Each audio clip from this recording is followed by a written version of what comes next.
I've written my first ebook. It's called The Business Is You. It's all about the power of a personal brand, and it's really about the potential of a personal brand and like what possibilities simply posting content online can give you.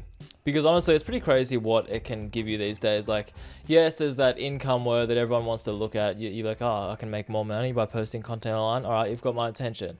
But it's not just income. It's connections. It's genuine friendships. I've had this happen to me, by the way, which I detail in my book, and that's a pretty good plug. Connections, networking, being invited to events. Like, there's literally career moves.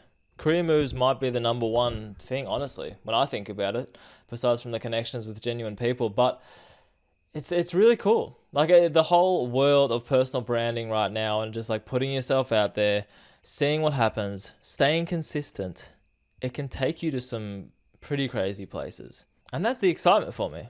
Like, the whole reason I wrote this book was basically due to one question. Where can your personal brand take you? So it's just a really cool space. But let me touch on the book. The Business Is You. Now, this is not a book where I yell at you to become an influencer. It's not a book where I yell at you to post daily. It's a book where I simply was like, hey, given my years in the industry, I've worked for 10 plus years in the digital content industry. Given my experience and, I mean, not even that, honestly, just like my passion and my interest in it, I'm like, hey, if you put yourself out there and develop a personal brand online, you can do some really cool things. And I just want people to realize that. And that's the biggest aim. See the possibilities. If I've given you that, if I've given you motivation to even think about it, job well done. That's my whole goal. Let's talk about the process a bit. And I will say, the process was worth it. The build-up was worth it. Because, look, I've never written an ebook before. I've never written a book before. But I feel like it's very similar in terms of like, hey, if you're going to dedicate your time developing a project, just a project of any sorts, you have to enjoy the journey, even though at times it's going to be pretty, what's the word? I don't know, pretty jarring, pretty like repetitive. Even like reviewing the final chapters and the final review full stop. You basically do one review, you're like, cool, okay, I see some changes. I see some things I want to improve. You do another review, and before you know it, you're like at 10 reviews and you've done the final review 5 times. And I think, and I can't speak from experience, but I think that's probably just what writing a book is like. Like, you are constantly going to see stuff that you might want to change, and you're constantly going to be like, hey, can I make this better? But that's part of the journey. And I think that's part of the process. And without all of that stuff, without even the frustration of like, hey, someone points out a good point that you might have to go back and retype a chapter, or go back and, I don't know, like maybe make the whole tone of the book different. I mean, even that sounds annoying. Like, that sounds really frustrating. But without that lead up, the whole point of release and the whole making your product live and your projects live wouldn't feel as satisfying. I really believe that. That's the beauty of it all, right? Like, you grind away, you tinker, you try to make a product you're really happy with, and it's never going to be perfect. That's the other thing. Like, I always tell myself, like, you want the product to be perfect, but you're going to drive yourself mad if you come back and question yourself every edit or every whatever it is. Sometimes I think it's just like, no, this is coming from like the gut. This is coming from my passion. Not everything has to be perfect. And that's a funny segue, because I think there's something nice about imperfection, which look, I'm doing a great job of plugging this, but it's true that I touch on in the book, imperfection, and how the world of AI is sort of scary, sort of fun, sort of exciting, sort of just like a gray area where I'm not sure people know what to, think of it. But I think the more humans can be imperfect, and the more books that can be imperfect without the best grammar you'll ever see, I actually think that might be a good thing. I don't know if that makes sense to you, but it makes sense to me, because I like reading things with personality. I like reading things in a more casual tone.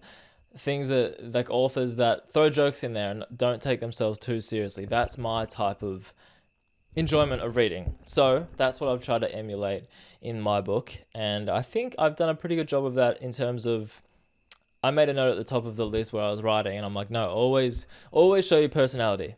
Always do this. Always go back to this. So for anyone doing a project, I think it's always good to have like 3, 4, 5 points at the top of your doc, or just to go back to reference to be like, hey, what did I set out for this project to be? And that's always really handy. I think it's a great move to do. Okay, you know what? You can have the first 2 chapters for free. That's what I thought in my mind.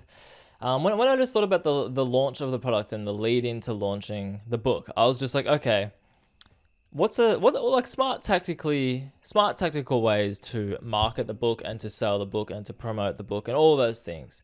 What are some good ways to do that? So I really want people to have the first 2 chapters for free, and you can do that. It's in the link below. Get the first 2 chapters for free. See if you like it. Give me some feedback. Every time I think about this, every time I sort of, talk about it to people or just to myself, does that make sense? I think to myself, maybe the best part of this entire thing is almost getting feedback for good, ugly, and bad. Just feedback in general. If you have an honest thought about the book, I really want to hear it, because I think that's just part of growing. It's like that old adage of like, you don't fail, you learn. You're going to learn regardless of the feedback. So hit me with your feedback, please. But no, have the first 2 chapters for free. It's a good way of trying it before you buy it. And another saying is, if it's free, it's me. I've heard many people say that just as of late, so I'm chucking it in there. If it's free, it's me. So go grab those 2 chapters, and yeah. All right, to recap, I'm excited by this. Like, I know enthusiasm is something I try to work on camera. I got to be boisterous. I got to be up and about. I got to be loud. I've got to be excited. But on the inside, I genuinely am excited to release this book, because it's something I've wanted to do for a while, and it's even I've had sort of goals or thoughts, aspirations, you might call them, to release a proper physical book, front shelf of Dimmicks, stores like that. That would be cool.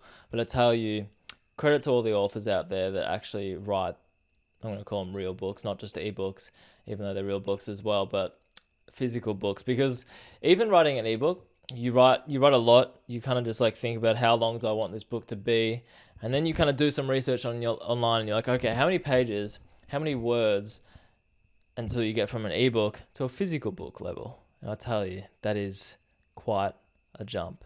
Even though these days it's pretty cool because you can kind of do it your own way. But regardless, I think writing a proper book down the track would be really cool. It's just fun when, like, you, as I said before, you go on the journey and you write about something you're passionate about, and you write in your own tone. I think that's almost the best part, really. If you write in your own tone, that you read it back and you're like, you know what, that sounds like me. That's honestly one of the most satisfying feeling when I got back, when I was reading many reviews, as I said, but it's kind of satisfying. You're like, no, this sounds like me. I feel like I've done my job there, because, like, once again, I don't want it to be perfectly polished. I don't want it to sound like anyone else. I want it to sound like me, and I want it to read out like me. So the business is you. Go get your hands on the first 2 chapters, and do tell me what you think, right? Because I'm genuinely curious.